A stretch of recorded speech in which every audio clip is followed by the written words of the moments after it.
The room fell silent when he extended his hand. The gesture was simple, professional, loaded with respect. But she stared at that hand for a few seconds, then crossed her arms, her expression cold. In front of every executive in the room, she said in a firm voice that perhaps he wasn't quite ready for that table yet. The subtle smile on her face carried confidence mixed with judgment. He slowly withdrew his hand, keeping his expression under control. No open conflict, no raised voices, just a public rejection that cut through the room like a silent declaration of superiority. That meeting wasn't just about investment. It was about recognition. He knew that every word spoken there could impact his reputation in the market. From a young age, he had faced doubts about his abilities and indirect questions about his background and experience. He always had to prove twice what others only had to prove once. Every contract he won represented hours of strategic planning, difficult conversations, and calculated decisions. Being in that room meant he had already cleared many hurdles. But in that moment, his entire journey felt reduced to a single cold evaluation in front of everyone. While she laid out her vision of leadership and corporate control, he listened closely. He noticed potential flaws in the financial structure, opportunities that could benefit both sides, and risks that perhaps weren't being fully considered. He didn't react to the public comment. He chose strategic silence. Inside, there was frustration, but also quiet confidence. Something about that dynamic was still unresolved. The story of that encounter wasn't going to end right there. After the meeting, the consequences began to surface gradually. The public rejection spread among executives and partners. Some read her gesture as a sign of strength, others saw it as overconfidence. But decisions made with disregard for strategic opportunities tend to produce unexpected results. In the days that followed, internal analyses revealed vulnerabilities in the company, vulnerabilities that depended precisely on the proposal he had brought to the table. Certain contracts required immediate capital. Some projections showed growing risk if new investments weren't approved quickly. What had looked like a position of dominance began to show structural cracks. For him, the risk was just as real. If his proposal failed, he would lose time, credibility, and potential growth. His company was in an expansion phase and needed precise decisions. The pressure was mounting. Family and colleagues were waiting for results. He wrestled with internal doubts, questioning whether he should push forward or redirect his efforts toward another opportunity. But every technical analysis reinforced his conviction that the strategy was sound. The tension escalated quietly. While she believed she had closed the matter by turning down the partnership, reports and conversations with outside investors began to reflect growing concern. The balance started to shift. There was no public rupture yet, but there was instability. The situation was approaching a breaking point. As the financial difficulties deepened and the pressure from partners and board members demanding clear answers intensified, she began to realize that the decision made at the first meeting may have been driven more by perception than by careful analysis. At the moment of the public rejection, her confidence had seemed sufficient to shut down any discussion. But strategic decisions don't disappear just because they've been emotionally dismissed. They remain recorded in the numbers, the contracts, and the future projections.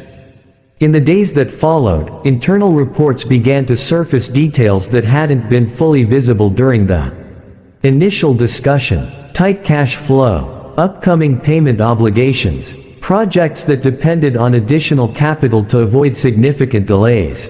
Some external investors began to question the company's growth stability.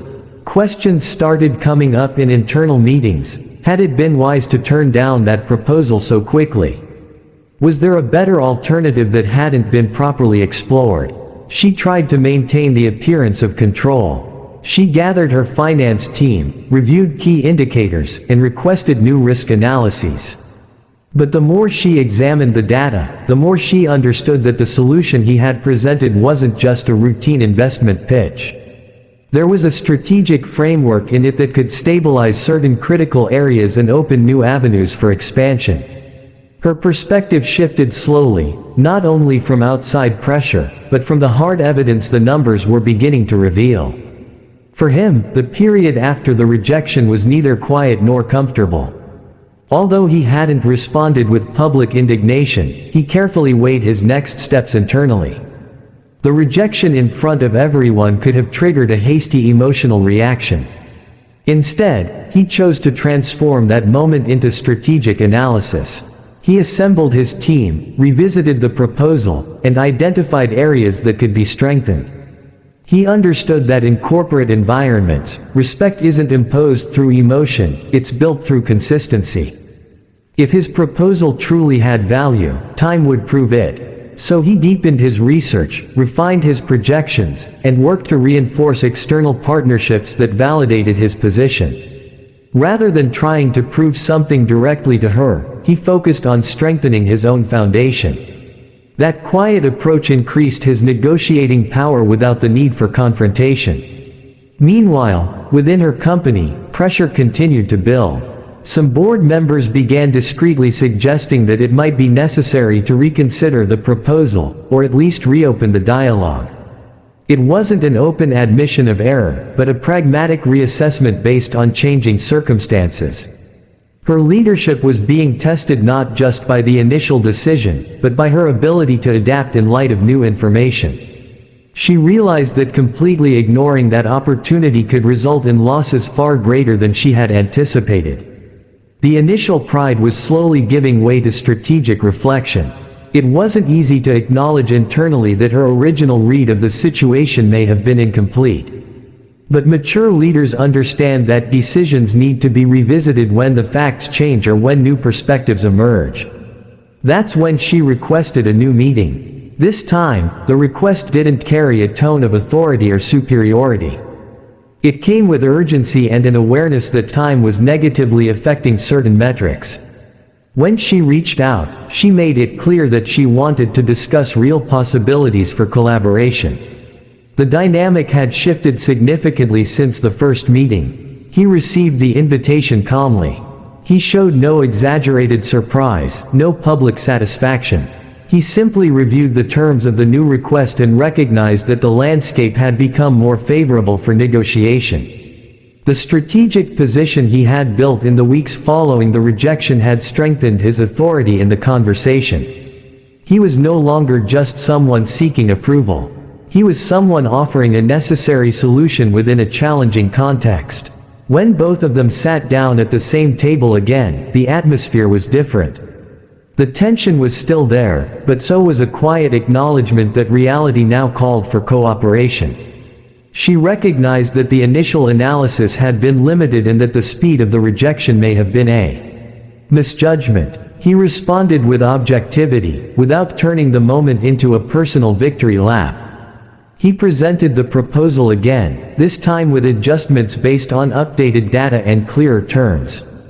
He explained how the investment structure could stabilize critical areas while also generating sustainable growth.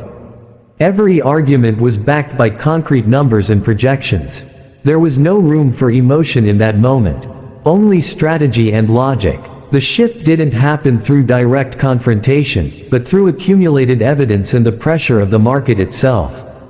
The power at the negotiating table was no longer concentrated solely in her hierarchical position, it now lived in the relevance of the solution he was offering. That reversal unfolded gradually, built on preparation and patience. So the second meeting became less about confronting the past and more about shaping the future. The final decision still depended on internal alignment, but now the dialogue was taking place on more balanced terms. The episode made clear that reputations can be affected by snap judgments, but they can also be rebuilt when reality proves your value. The quiet transformation of that period marked the turning point of the story. What began as a public rejection evolved into strategic reconsideration. And through that process, it became evident that in the business world, first impressions don't always determine the final outcome. Time, numbers, and consistent preparation ultimately reveal who was truly ready to lead the next chapter. When the deal was finally closed, the atmosphere no longer carried the same tension as that first meeting. The moment of the public rejection was still fresh in the minds of everyone who had witnessed it. But now the narrative had changed, not through emotional speeches, but through concrete results. The signed contract represented not just a financial partnership, but an implicit acknowledgement that the initial decision had needed to be revisited in light of new information and circumstances. For him, that closing wasn't celebrated with fanfare or a need for public recognition. He understood that a real win doesn't require a spectacle. Throughout the entire process, he had maintained a balanced composure. He didn't use her earlier mistake as a tool to embarrass her or expose her weaknesses. Instead, he chose to preserve professional respect and turn the episode into a strategic lesson for both sides. That choice revealed maturity. Many people, when faced with public rejection, seek compensation through revenge or displays of superiority. He chose a different path. He understood that lasting power isn't built on someone else's downfall, it's built on one's own consistency. By maintaining emotional control and clarity of vision, he strengthened his position as a trustworthy leader in the market. She also went through a significant internal process. The weight of those preceding weeks brought deep reflection on how quick decisions, especially in high-pressure environments, can produce unintended consequences. The moment she refused the outstretched hand seemed small on the surface, but it carried strong symbolism about perception and premature judgment. After reviewing the results and listening to her own inner counsel, she recognized that strategic humility is part of effective leadership. Acknowledging the need to adjust wasn't a sign of weakness. On the contrary, it demonstrated adaptability. Companies and leaders who endure over time are those capable of correcting course when necessary. The partnership formed after the reassessment didn't erase the past, but it showed growth in both approach and communication between the parties. With the agreement in effect, the results began to appear gradually. Projects that had been at risk received financial backing. Plans that had faced uncertainty gained stability. Trust between teams began to build on the basis of results and transparency. The corporate environment that had initially carried so much tension began to operate with greater strategic alignment. For him, this phase marked an important shift in how he was perceived within that business circle. At first, his presence had been met with doubt. Then it had been observed with caution. Now it was acknowledged with respect. That recognition didn't come from emotional appeals, but from the coherence between what he proposed and what he delivered. Every commitment made was honored with precision. Every expectation set was met with accountability. Still, he also understood a fundamental truth. Recent success doesn't guarantee permanent stability.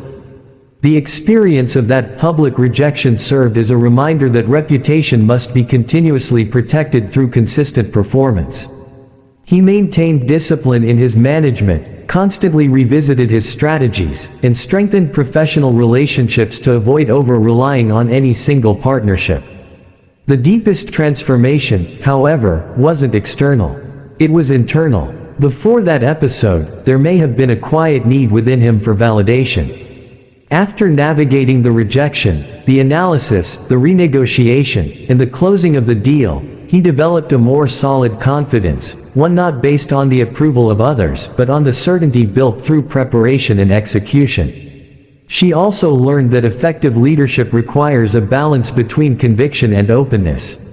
Standing firm in a position is important, but so is listening to new information and revisiting decisions when faced with concrete evidence. The experience strengthened her ability to evaluate proposals with greater depth before issuing definitive judgments. The episode didn't end with victory over someone, but with growth for both. The moment of the refused handshake stopped being remembered only as a scene of discomfort and began to be interpreted as a turning point. That was where the professional relationship evolved from perception based on impressions to a partnership grounded in facts and results. In a broader context, this story shows that moments of apparent humiliation can become opportunities to redefine value. When someone responds to rejection with discipline, patience, and strategy, the narrative tends to shift on its own. Respect isn't imposed by status, it's earned through consistency. Reflecting on the entire process, it becomes clear that true strength isn't about winning an argument or immediately proving someone wrong. It's about staying grounded in one's principles, adjusting when necessary, and maintaining dignity even in uncomfortable situations. The final transformation, then, isn't just about signed contracts or reinforced positions, it's about character forged through experience. And in the end, the lesson remains simple and profound. In business and in life, the initial judgment can be wrong. But the response built with maturity and strategic vision has the power to completely redefine the outcome.